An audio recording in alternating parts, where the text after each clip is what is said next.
Teachers are celebrating the defeat of Donald Trump for many reasons. One of them, of course, being Betsy DeVos.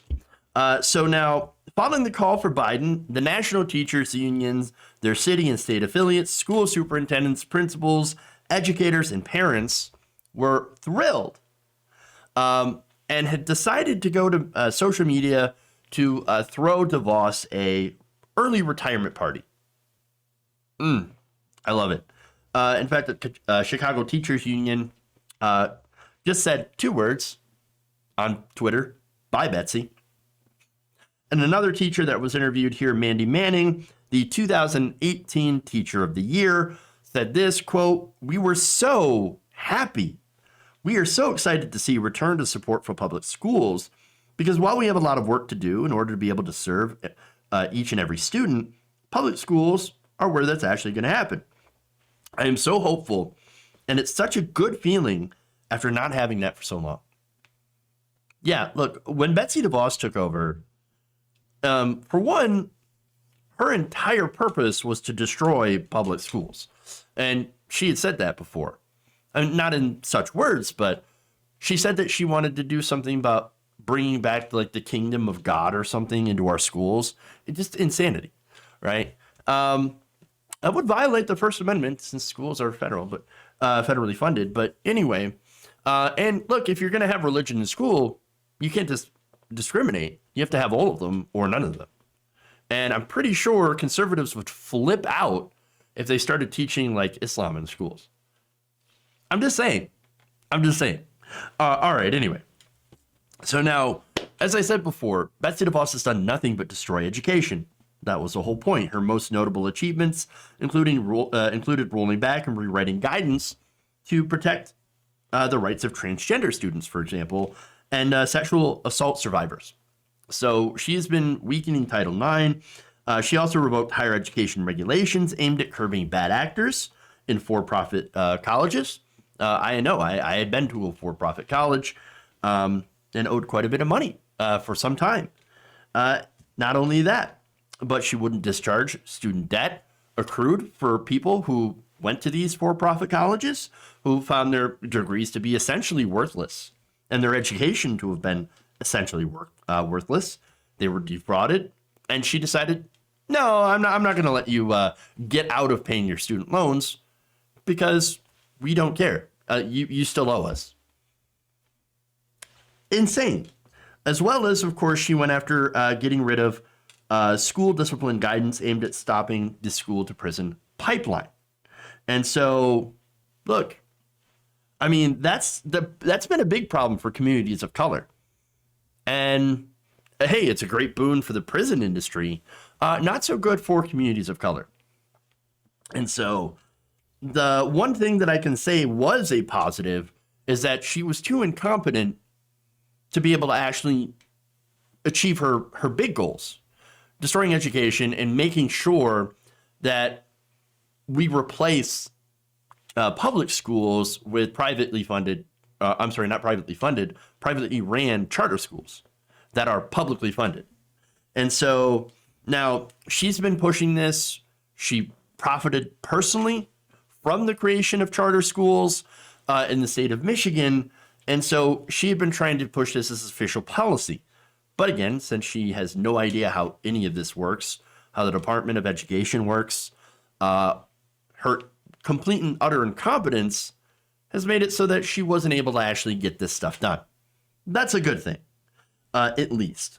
But nonetheless, she did do a lot of damage. All she could do was get rid of regulation that hopefully a Biden administration would restore. And of course, that depends, of course, on who would replace DeVos as Secretary of Education. Hopefully, they will actually put in an actual teacher this time. I would say somebody who has to teach low-income students in the inner city, for example. That's somebody who knows the conditions on the ground for the most vulnerable students and would actually know how to actually be able to serve those students and make these schools better, because we have a big problem with education in this country. We have a big problem. Sometimes we can throw money at the issue and not really get anything done. Now, money is important, But you also have to know how to manage these schools, and you have to know how to manage education and actually create a curriculum that works for students. And it's not always a one size fits all kind of thing, but I'm going on a little bit of a tangent here. But basically what we want to see is education that is tailored better for the workforce that we have today. Right now, our education is a little bit too tailored towards the, jobs of the past. And we really need to boost critical thinking skills, things like that. But again, tangent, right? But some of the stuff that we want to do, at least when it comes to funding, well, that has to come down to Congress. And so, and look, on higher education, what we need to do is student loan cancellation for a large majority of Americans. I would say cancel all student loan debt, but obviously there's going to be a lot of pushback on that. That's still my position, but that's not the position the Biden administration is going to go. It doesn't matter who, well, it does. Okay, but understand that of all the picks that Biden is going to likely have, none of them are going to be in favor of that kind of policy. What we've seen from Biden actually floated is canceling about $10,000 of student loans. And even that's going to be more than Republicans are interested in actually pushing or handling at all. So they're not going to do that. They're not interested in that. Mitch McConnell's not going to let anything get through when it comes to that. That's why it's really important to win some of those contests in Georgia for control of the Senate. So we got to win those. All right. That said, we can talk about that later. We could talk about Biden not being progressive enough. That's like a different conversation. But for now, I just want to enjoy Betsy DeVos losing her job, because she's not going to be there much longer. And so I put together just, a couple of videos of some of her greatest hits from her disastrous interviews. Not disastrous interviews, I should say, but disastrous Senate confirmation hearing. So let's take a look at that. Do you think that guns have any place in or around schools? I think that's best left to locales and states to decide. If the underlying question is, You can't say definitively today that guns shouldn't be in schools? well, I will refer back to Senator Enzi and the school that he was talking about in Wapiti, Wyoming. I think probably there, I would imagine that there's probably a gun in the school to protect from potential grizzlies. Would you be so kind as to tell us how much money your family has contributed to the Republican Party over the years? Senator, first of all, thank you for that question. Again, was pleased to meet you in your office last week. I wish I could give you that number. I don't know. I have heard the number was $200 million. Does that sound in the ballpark? Collectively, between over the my years, entire yes. family, that's possible. Okay. My question is, and I don't mean to be rude, but do you think if you were not a multi-billionaire, if your family has not made hundreds of millions of dollars of contributions to the Republican Party, that you would be sitting here today? Senator, as a matter of fact, I do think that there would be that possibility. No, there's no possibility. She bought that seat. Again, she gave hundreds of millions of dollars to the Republican Party. She actually literally bought that seat because she has absolutely no qualifications to be education secretary. Again, she can't answer simple questions. Look, for example, and I'd love to show this video. This is from 60 Minutes, and she's had just a string of disastrous interviews in 60 Minutes. Unfortunately, every time I've played one of them, I get hit with copyright. So I don't want to do that. So let me talk about the time where she talked about sexual assault on campus. Leslie Stahl had asked DeVos whether she believes there are as many false accusations as there are actual rapes and assaults on college campuses. Here's what she said, quote, "Well, one sexual assault is too many, and one falsely accused individual is one too many." Okay, well, I can agree with both of those. All right. Now, when Stahl asked her, but are they the same? She said, I don't know. I don't know. Well, why don't you know? Like you have the information, you know that also, or at least you should know, that rape it doesn't get reported as often because of certain other factors, right? And so that is an issue with rape on college campus. And it does happen.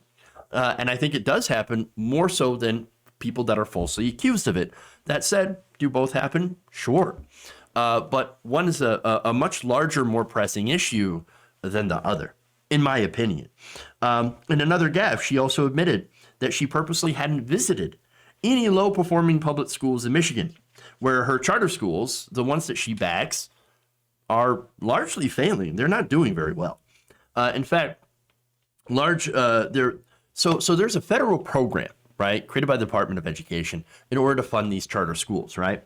So now 257 charter schools in Michigan, just Michigan alone, have received money from a federal program to open charter schools around the state. 77 of them took the money and ran. They never opened, but they got the federal money anyway. One of them got a total of $7.7 million, never opened. And look, we can't even look at the performance of these schools either. So unmitigated disaster, because the public money that was pumped into these largely for-profit operated charter schools it could have went to actually improving public schools, improving the system, allowing children to have access to better education. I mean, there are schools right now where the school itself, the building itself, is falling apart.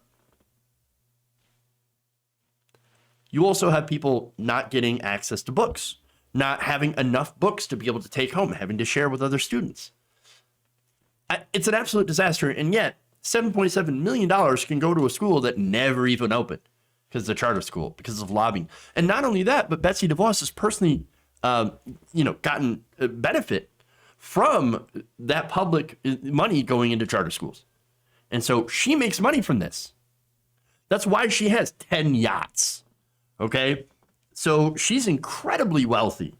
Again, this money gets pissed away by these companies who pocket the cash. She is an absolute joke. She's a failure. She's a person who bought her seat. And as a Michigan native, I am super glad to see her get kicked the fuck out.